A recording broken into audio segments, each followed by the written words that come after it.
बायने की थाली। जानवी की जुबान पर बचपन से ही हजार सवाल और मन में हर चीज जानने की उत्सुकता रहती है, जिस वजह से वो अपने भाई की शादी में चल रही रस्मों के बीच भी मम्मी से सवाल पूछने लगती है। मम्मी, जब लड़की वालों ने आपको अपनी इतनी बड़ी लड़की दे दी, तो फिर भी उनसे सामान लेना गलत नहीं है क्या? इस पर कोई भी जानवी की बात का जवाब नहीं दे पाता और उसे इग्नोर करते हुए रस्में निभाते रहते हैं। शादी संपन्न होती है और भाभी घर आ जाती है, जिसके बाद जानवी के सवालों का सिलसिला अब भाभी के साथ शुरू होता है। भाभी, मुझे आज तक एक बात समझ नहीं आई, हमेशा सारे बलिदान वाले काम लड़कियां ही क्यों करें? मतलब अपना घर, परिवार, दोस्त, पुरानी जिंदगी सब कुछ छोड़ लड़कियां ससुराल आए, फिर वहाँ सबका दिल जीतने की कसरत भी वही करे, और लड़कों का क्या? बस तैयार हुए, दूल्हे बने और दोबारा अपने घर आकर बैठ गए।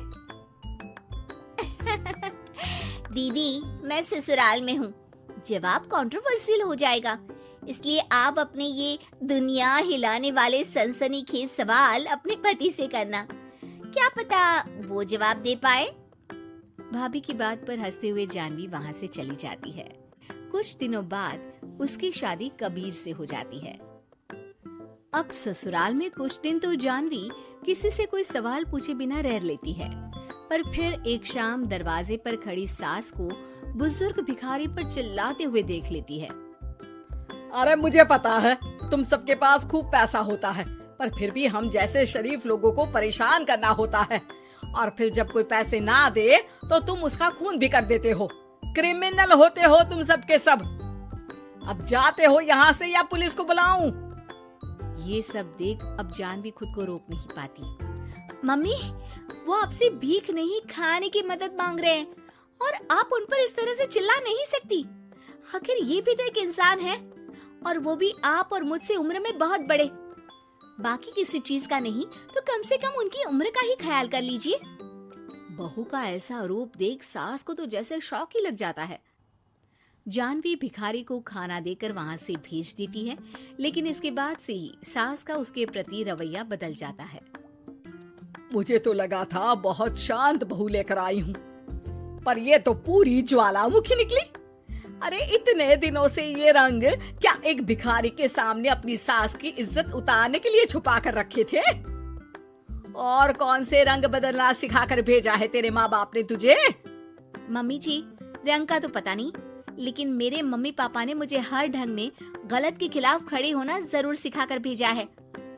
बहू का जवाब सुन सास गुस्से में वहाँ से चली जाती है, जिस पर पीछे खड़ा सब कुछ सुन रहा कबीर जानवी के पास आता है।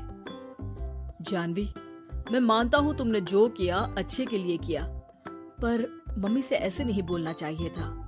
अब उन्हें मनाने की जिम्मेदारी तुम्हारी ही है। पर मैं कैसे? मुझे तो कुछ भी पता नहीं है। तो उसके लिए मैं हूँ ना। कुछ दिनों में ही सकट का त्योहार आ रहा है, तुम बस बायने पर मम्मी को देने के लिए एक सुंदर साड़ी ले आना, तुम्हारा काम बन जाएगा।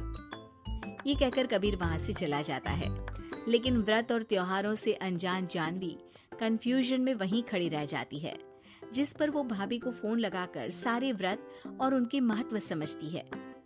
और उन्हें जानने के बाद वो बायने की साड़ी तो खरीद लाती है, लेकिन इसी के साथ उसके मन में अब नए सवाल पैदा होने लगते हैं। इसी तरह सकट के व्रत का दिन भी आ जाता है।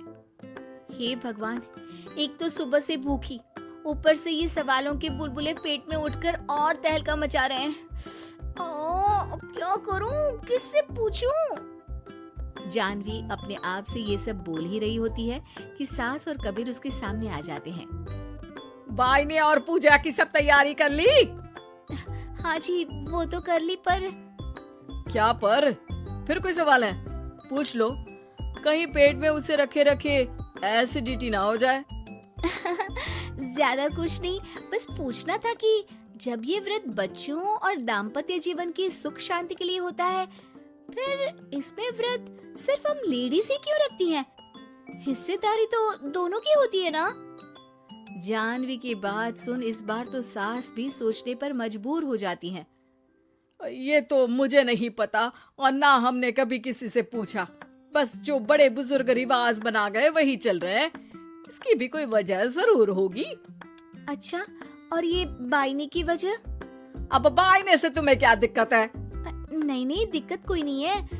बस सोचती हूँ कि अगर व्रत बच्चों या पति के लिए होता है तो हमेशा हर चीज का गिफ्ट सिर्फ सास को ही क्यों मिलता है? अरे पति के नाम पर व्रत है तो उन्हें, और बच्चों के नाम पर जो व्रत है उनमें बच्चों को क्यों गिफ्ट नहीं दी जाती? जानवी का सवाल सुन इस बार सास भड़कने की बजाय शांति से उसका जवाब देती है। वैसे ये सवाल एक बार मैंने भी अपनी सासू माँ से किया था, तो जवाब मिला कि सास की वजह से ही पति मिला है, इसलिए एक थैंक यू और इज्जत की तरह उन्हें ये बायना दिया जाता है। और बच्चों वाला तो मुझे भी नहीं पता। बाकी इस बात की भी कंफर्मेशन नहीं है कि सासू माँ ने ये सिर्फ मेरे सवालों को शांत करने के लिए बोला था या ये सच भी है। सास के जवाब और जानवी के सवाल से अब वो दोनों ही कंफ्यूजन में हैं कि आखिर सच और वजह क्या है। अगर आप लोगों के पास इन सवालों के जवाब हैं तो कमेंट करके सबके साथ जरूर शेयर कीजिएगा।